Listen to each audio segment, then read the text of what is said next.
Hi, I'm Renu. And I'm Swarn. Welcome to The Pink Table. We is not just another channel where we're going to be interviewing celebrities. It is, in fact, a platform where we will be delving into the lives of remarkable individuals who are making a difference in the lives of many. We're going to celebrate their strengths, their achievements, and their potential, while hoping that there's a movement that comes forward that inspires us, motivates us, and empowers us. And today we have the privilege to welcome one such woman who is the epitome of beauty and talent, the versatile actress Raveena Tandon. She has graced the silver screen for so many years with her power-packed performances and continues to do so even today. Thank you so much. That was such a beautiful introduction. I'm really honored. Thank you so much. Really touched. So congratulations on your Padma Shri. Yes, that was the cherry on the top. It's been a very eventful year, a very eventful 2 years, I can say. Unfortunately, the passing of my dad happened in Jan 22, and it has been an unbelievable year after that. It's almost as if he has decided that I'm going to go up there and make this rock for you, girl, because you worked so hard for so many years and it's time you got your recognition. So I know he's my guardian angel up there, and it's been it started with the Dada Saheb Phalke International Award in February, and in late February, and from then onwards it's been nearly every award that year, because my Aranyak was also in the offing, and the KGF 2 also had happened. Aranyak, luckily for me, has been very rewarding, a very awarding experience. It was the web series that I did, and it won a spate of awards and is still winning so. And then it rounded up just last with the Padma Shri, and now I'm starting the new cycle of work again. Aranyak 2 is starting. Wow. How wonderful is Yeah, that? When is it coming out? We're so eager to see it. Yeah, we're still shooting it. So after I shoot, there'll be something else. Then there's a Hotstar show that's coming out. There is another movie I've done called Patna Shukla. Then there is another movie I'm starting. It's a comedy which is called Welcome. So there are a lot of things that are happening around. And then hopefully the Padma Shri has given me that incentive and motivation to work harder and prove that yes, maybe I'm worthy of that. Of course, you're the nation's heartthrob, Raveena. Tell us one quality about your father which just sticks by in your memory. I think his humility and his humanity. He always said you can always be successful materialistically, but the day you are successful as a human being, as a person, as a good human being, How wonderful. is that when you realize, okay, fine, I may have achieved something in life. So for me, I think for me, it is very important, and which I teach my children as well, that it's very important to be a good person, to be a good human being, and to believe in humanity first. Because materialistic things, however easy it is to say it comes and goes, yeah, that's fine. But really, nonetheless, that is important too. But ultimately, it's what makes you as a human being is what's important. So your father played a very key role in you being so successful today. And does your husband stand by your support system as well? Absolutely. But like one says, you can never replace your dad. Your dad is always your first hero. You're and daddy's girls, yeah? Yes.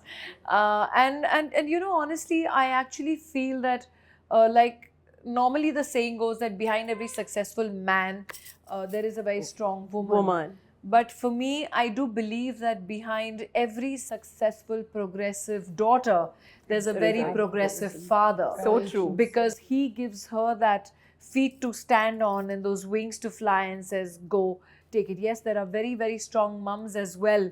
But considering the fact that, you know, it's a lot of us here probably are daddy's girls. Yes, and all of girls. us, I guess. It's just something that you know, has always been. From teaching me how to change my car's tires to teaching me the, you know how we learned on Fiat cars, radiator, coolants and everything. I've changed, yeah, getting stuck in the rain and a puncture with a Mahindra Jeep, I could change the tire on my own.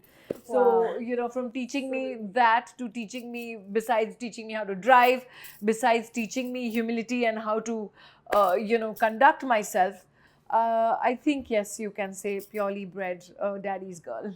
Do you think that was a reason that drew you to projects like Matra and Shul and Satta and Daman? I mean, because they were very different from what you did at, those out and out commercial movies that all the girls were doing at that time. And there you were, you took this interesting path where you were doing these strong characters. So, now I see where that comes from. Do you think that is what drew you to these projects? Well, I think, right from the beginning, I have followed my mom's footsteps in doing charity, in working for NGOs, in working for social causes, working for orphanages and old homes, and I always accompanied her. And from my 8th standard, I've been actually following and doing everything that she has been involved in.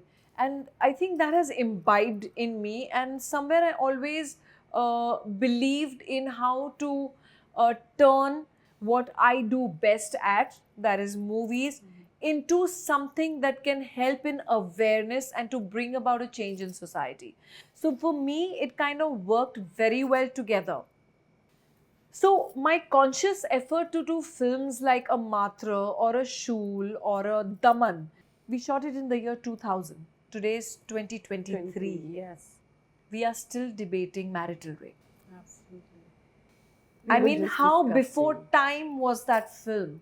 Yeah. And it won the national award then. Yes. And it's strange, but we had a batch of people questioning the national award for Daman at that time, which was strange because till that time we had movies where it was only "O Mera Pati Mera Devta Hai" and all. Yes, I agree. I worship my children, I worship my in-laws, I worship my parents, and I worship my husband because they are my family. I love them. So whatever I do, whether I keep a Karwa Chauth fast or I, pray for my children's health or whatever, I pray for my family and I pray for my loved ones. So that is a different thing altogether. But we suddenly came up with this movie Daman, which did not say, oh, bhala hai, bura hai. Even if he's a villain, yeah, mera pati, you cannot, yeah, please don't take him to prison, please don't, maaf kar do, ye, wo, he could be that, our very villainous Ranjit, and Ranjit Goliyan can be very happy I spoke about him.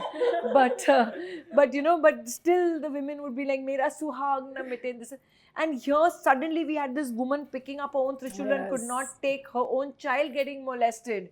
Or her own child getting into that whole rut that she was in, which was marital rape and being literally sold off to another person. And she kills her own husband because she's taken that torture for all along. Not that we advocate murdering a husband. No, we don't. There's a law for that. But this was a fictional movie. But it brought about that change, that change, which was very, very. Yes. It got the conversation going, which was so necessary. Which was happening in our interiors, where women had no rights to even say or whom they want to spend the rest of their life with, or whether they don't want to, whether they're getting beaten, abused, or domestic violence, or raped. And sometimes it was just not marital rape.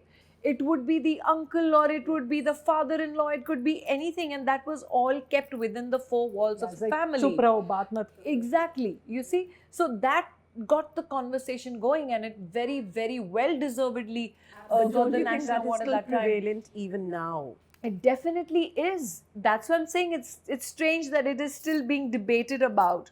And since this is a forum which we are talking about women, hence I'm speaking so much at length about it, because it is something that needs to go forward, this conversation. So yes, through this, then of course the Nirbhaya rape completely shook me, and that's when I made I wanted to be in a film like something like Matra, to show how heinous this crime is, and how it can ruin not that one life that poor thing died, but it ruins everybody. It just ruins the life, the trauma of a mother to go through. The entire family, for that matter. Exactly, but all the more for a mom to be there to see what's happening to a child. No mother can take that. I would speak to Asha Devi and I would be crying because I could not handle it. So yeah, so these things really mean to me. And then I think, like I said, these causes I'm very passionate about. I'm very passionate about the girl child, and I've worked towards it always. So if I can, I tell people, if I can use my name, fame, and my popularity and my medium to make a difference to this world in some way that I know. I'm not a billionaire. I can't go out there and throw, probably give money to every second person. But if there's a certain amount of awareness that I can create, and this is the way that I know how to do it. That's exactly it. You don't just talk the talk, you walk the talk. I mean, you adopted 2 girls when you were 21, where, some of us don't even know what we're doing with our life. But you had done that. You had gone and adopted 2 girls. Yes. I mean, how courageous, and how did you do that? How did that come about? Well, it came about because, like I said, I was already involved in my mom and me doing a lot of work for different NGOs and different organizations. And here were 2 girls who were actually my cousin's children. And though we were not that much in touch, but we used to hear really horror stories about the life that they were going through. And I don't think they were getting the kind of life that they deserved, honestly. No one deserves a bad life. And me and my mom had a talk, and I said, we're doing this for everybody. And this is a case that's happening so close to home. So what better than, and unfortunately their parents passed away. And the father signed off the children to me as guardian and mum, because we asked him to. We said, give us the girls. Because where the girls were was not somewhere that they were safe. And I don't know what kind of a different life they would have had otherwise. And from that day onwards, both the girls came in to live with me and my parents. I watched in one of your interviews, Raveena, where you said you were scared to talk about them. Such a brave and courageous step taken by you. Why were you reluctant to talk?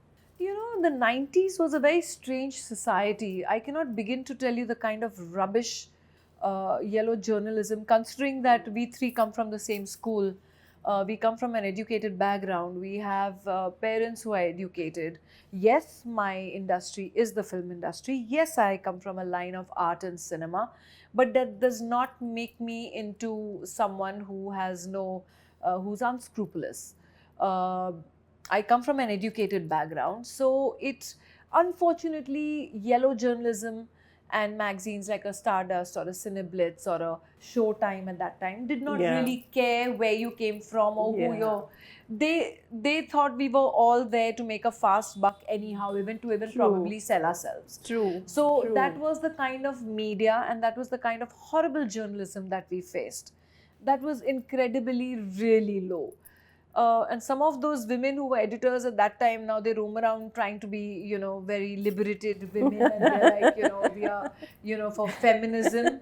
But they were the ones who shamed and slut-shamed women constantly for anything and everything. Even if you were, and there were times when I actually used to ask journalists, I said, you and this chap came together in an auto. I said, I come from a co-education school, a co-education college where I've had friends who are guys and we are friends till date. I said, you have come together in an auto. If I was a journalist in the 90s, I would have written, oh, you guys asleep, because that's what they would do. I mean, even if you would be seen in somewhere with a group of friends who were guys, and unfortunately, if the guy friend in your group happened to be a boy who was from the film industry, you were done for. So it was very sad, because in those days, girls in schools and colleges would be dating normally, having a good gang of friends together, going out in groups. But yes, actresses were not supposed to do that. Actresses cannot be seen partying. Actresses cannot be seen dating. You date one guy for a second and next week they've gotten you married off. So that was still a cleaner version of it. But the other kind of dirt that they would write was incredibly low. So I was so scared at that time. I said, they will remove some kind of stupid scandal behind this. And I wouldn't want the girls to be hurt just because I have taken them in. But because of my status, them being hurt and their life, I wanted to keep very private. So I wanted to shield them from that kind of journalism. And a lot of people did tell me that, why don't you speak? Because this is a good thing you're doing. I said, when there's the right time, I'll speak about it. And then I did. And in fact, people didn't know for many years. But when the girls passed out of school and, from college, then they started hanging out with me, coming on my shoots. Then people started questioning, okay, who are these girls? Who are these girls? Who are these girls? Kind of thing. And that's how then everyone came to know. Raveena, I'm going to ask you a question which maybe you've been asked far too many times, but even in today's times, do you think a man and a woman can actually just be friends? Well, I have friends who are very close buddies. Their wives are also very close friends of mine. I think, yes, they can. And I'll tell you something that with me, yes, I become a boy with all my friends. So they don't even see me, as something who's like a. And I think that was a self-defense mechanism of mine as well, that I would become very tomboyish so that no one sees me as a, my God, she's hot kind of a thing. I would come back slapping people and talking and drive my Jeep to college. And yeah, so I think that was a defense mechanism of trying to hide the thing. But I have a lot of friends who are guy friends, and I'm very close friends with their wives as well, and they are friends with Anil, so we have so it's A nice warm bond. yeah, and my childhood friends. Wonderful. So now, okay, we're just going to take a bit of a shift, and because I really want to talk about Rudra Foundation. It's a foundation that you have founded, and during COVID, it did lots of praiseworthy stuff, and it's for the welfare of children and animals and women. I just want to know, we would all love to know a lot more about it. Because really, during COVID, I think you all went all out and did so much. Yes, we did quite a lot of work. Our main work actually started, we had already been doing work towards, funding education for children. And via Rotary Club, we'd even helped funding for the Pulwama victims, their children education. I'm not going to remember a list of what we do, because honestly, I keep all this pretty low key. I am not the kind to, get some videographer filming me every time I'm, kind of giving out something or doing some stuff. Even we sent oxygen cylinders to Delhi. We even supplied to the army, to DCP South Delhi, the cops, the Supreme Court.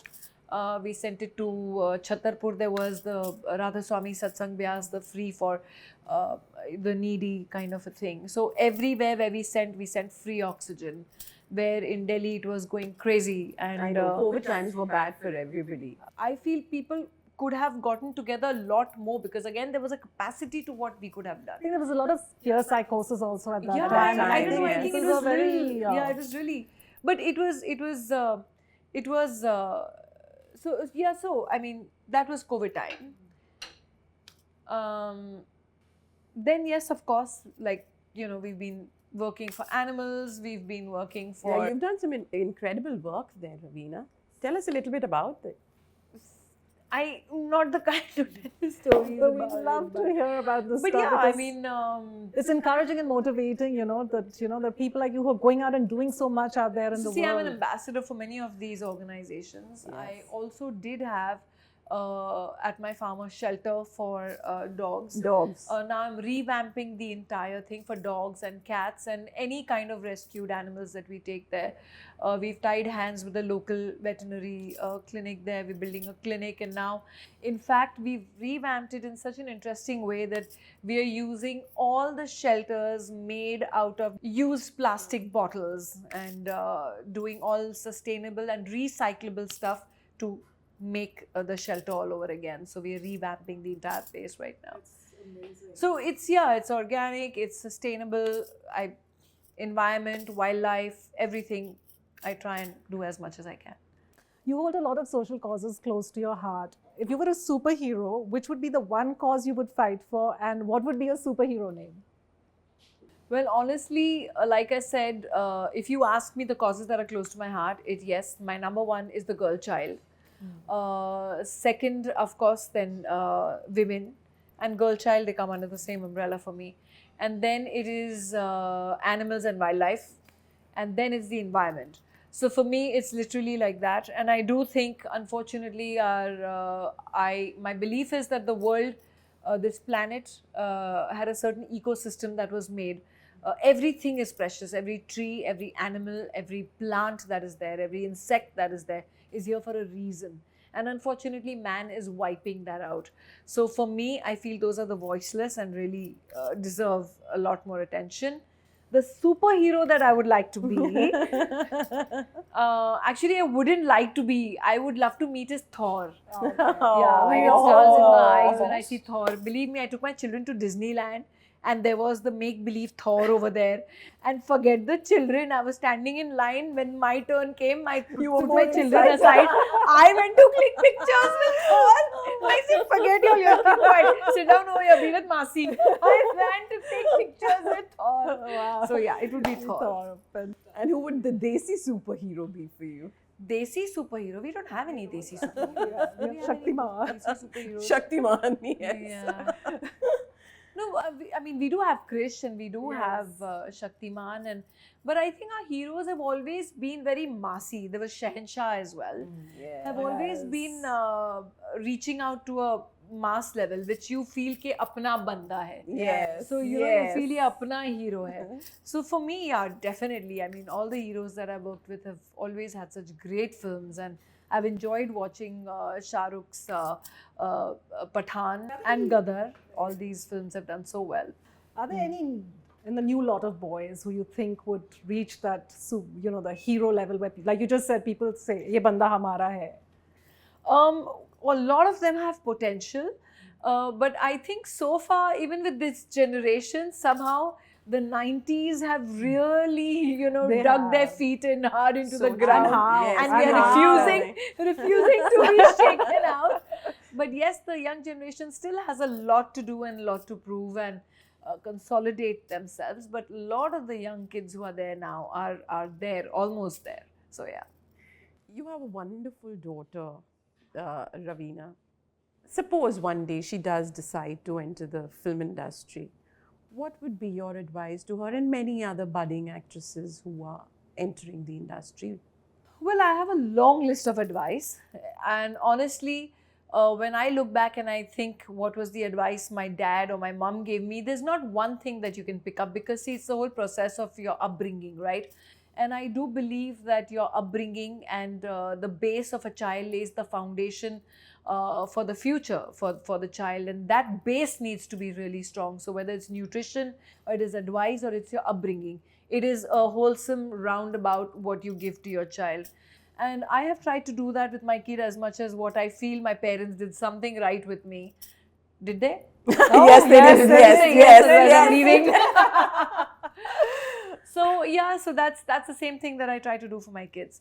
And with Rasha, for definitely I do say, that okay, if you do choose film industry, it's not an easy industry Place, yes. to be in. Yes, you might be dedicated to your work, you might be sincere, you might be hardworking, but fortunately, unfortunately, you're in the public eye, and everything that you do, you're living your life under a magnifying glass. Especially with social Absolutely. media. So your failure, your success, your humiliation, your falls, everything is in the public domain, and you have to be strong enough to face that. So the day you're prepared for that, then yes, of course, this is the most rewarding industry. If you are talented, hardworking, sincere, nothing can stop you. Raveena, does the casting couch exist even today? If you ask me about the casting couch, I think this is, again, like I said, because it's in the public domain, that, oh, the casting couch is the biggest gossip that the magazines would sell themselves. But, I've heard of instances in the 90s when I had a lot of my mom's friends who used to fly for airlines and as stewardesses, getting grounded because they probably did not sleep with the captain on their first flight. So if you ask me, dominance and getting women to be submissive and to oppress them, whether it's for sexual favors or it's for any kind of thing, exists in every industry. Yes. That's so true. You step out of the house and there's someone looking for that opportunity. It's how you deal with yourself and how you keep your respect and your self-respect in your hands. That is what matters. So if you're asking me only about the industry, I'll say that's an unfair question, just because that's juicy gossip. Is that you're asking me? But are you going to ask me what's happening in offices, what's happening in the airlines, what's happening in any industry that's glamorous, what's happening in the advertising world, what's happening in simple offices where a woman with all her hard work will get a promotion, but those 5 jealous male colleagues who are sitting there will be like, she must have slept with the boss. Yeah. So true. You know, so हम भी true. Sari पहन के आ Yes. जाते, हम भी ऐसा गिराते थे साड़ी, हमको भी promotion मिल जाता था. You see, there are those jealous 5 who will always say that. Absolutely. So unfortunately, women who are striving for this have to go through this. But then again, it's how you deal with circumstances that you are there, and what is the level that you are trying to reach out at. What do you think are the challenges that an ambitious woman would face in today's day and age? I think it's a much, much better world than from the world that our mums and our grandmoms came from. In respect to, as far as India is concerned as a country, I think it is actually one-sided as far as our laws are concerned. We've got great programs, we've got great plans, and there's a lot happening for women in our country. And I think India is one of those countries, probably where America, you call them the first world, but till date has had not a woman president, and probably not again in the future is what I see. But India had Indira ji, had chief ministers in different states who were women, freedom fighters who were women, right from the days of, you know, Sarojini Naidu to countless unsung heroes who've been women who have helped get our country to where it is. You'll find our women in every profession today, which you considered even a male bastion. You see an auto rickshaw. I've seen auto rickshaw drivers after COVID who were women. Truck drivers, Truck drivers. I myself had a show which was Simply Baatein by Raveena, where I had this Babita, this truck driver who was very famous, and how she used to dress up in a pug and take her truck, and you know, because she had to feed her 2 children. So we, from being astronauts today to being in NASA today to whether it was Mangalyaan or it was Chandrayaan, we've had women. We have women in every so-called male bastion frontier, breaking the glass ceiling today. So, and I think India is the country who gives us that opportunity. That's very true, you've said that. But you know, we have those opportunities, but on one hand, but on the other hand, we have like a rape apparently happens every 16 minutes. We have, like you spoke about, dowry deaths and harassment. And we talk about beti ko padhao or beti ko sikhao. When are we going to teach our sons? Where does that start? So that starts right from the beginning. I think every panel talk that I do, this is one thing that I tell all the mums out there, that all those criminals and all those rapists out there, they probably had a mother, an overindulgent mother probably. So this is something that we are also equally responsible, how we are raising our sons today. What we teach our children, what we teach our sons. Teach them how to respect your colleague, whether you're in school, your co-student, your colleague, your co-worker, or someone who's your girlfriend, or even your brother's sister or something. See their security, see their safety, give them their respect. That's something I teach my son, and I would prefer that women go out there and teach their sons, because ultimately there is a mother who raised that criminal, unfortunately. I think so respecting the woman is Exactly. so important. It yeah, is, that's it what is, every mother absolutely. needs to. Absolutely. Begins in the cradle, when you know, when your son is born, instead of the Raja Beta, Yes. you know, you. And unfortunately, let's not only talk about our country. I would not say that that's an excuse of why this is happening to our country, but unfortunately, this year, 2022 and 2023, statistically happens to be the worst years for violence against women. The worst is globally. Because of the wars that are happening globally, what's happening in Iran, what's happening in Afghanistan, what's happening in a lot of countries today, whether it's Ukraine or any of these countries that are warring at the moment. It happens to be the worst year for women's safety. And like I said, we still have a lot happening in India, but a lot of plans, there are good plans, there are good intentions, but also need to be implemented and implemented well. Raveena, if you were to host a talk show, a women empowerment talk show, give us a few names of the women who you would like to interview from any field possible. You know, honestly, I would like to interview people, not someone like me who's already been there, done that.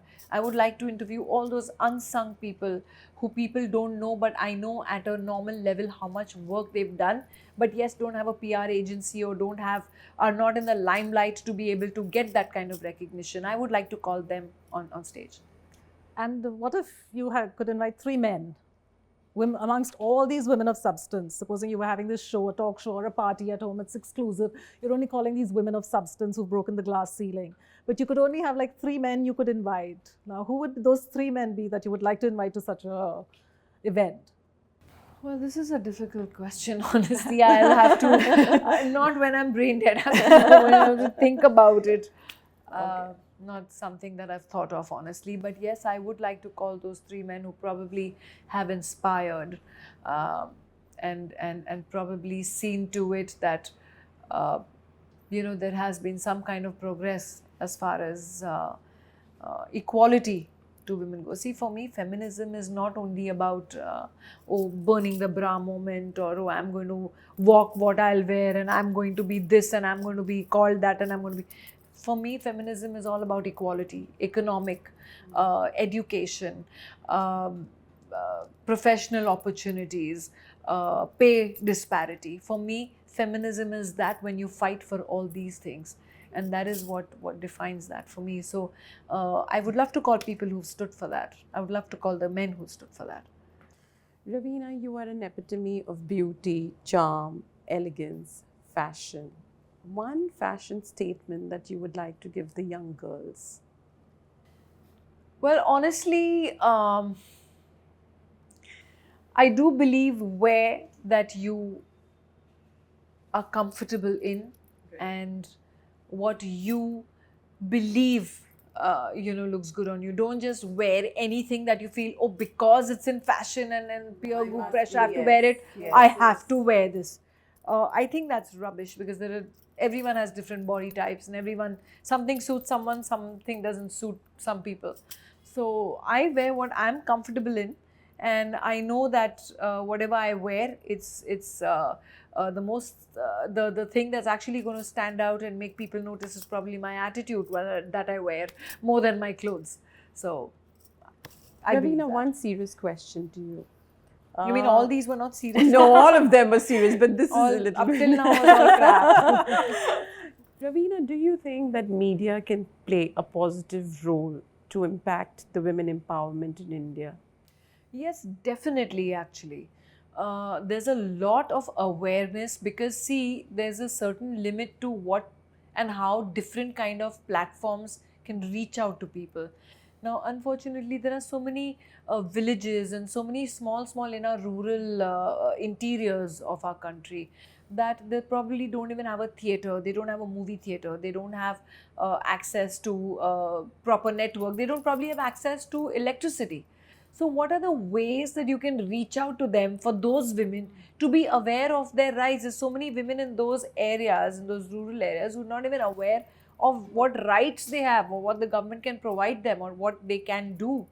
So it's very important for media at this point to provide that outreach, whether it's through a local newspaper, or it's through a magazine, or it's anything to where people reach out with, or any platform.